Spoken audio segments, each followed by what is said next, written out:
Ngizobonga bakumphengile soba kumprofesi ngahambisa iCV kuwanondwana eseThekwini. Ngacela ingane yami kumsebenzi ubaba wathi ekhuleka ukuthi uzobuya ngizobonga.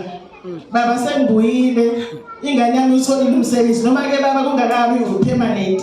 Kodwa ngizocela ingane soba kumprofesi ukuthi lo msebenzi iwenze ube permanent. Usuke eThekwini. EThekwini.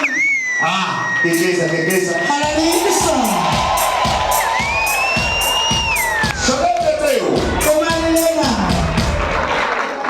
Imali yangena la kimi. Khona abacabanga ukudlalela lapha inkunzi. Sabona ndoda.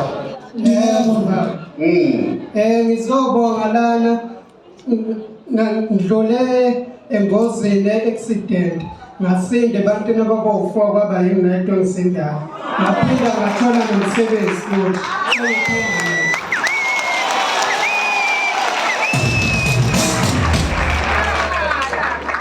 Apostle Jehova.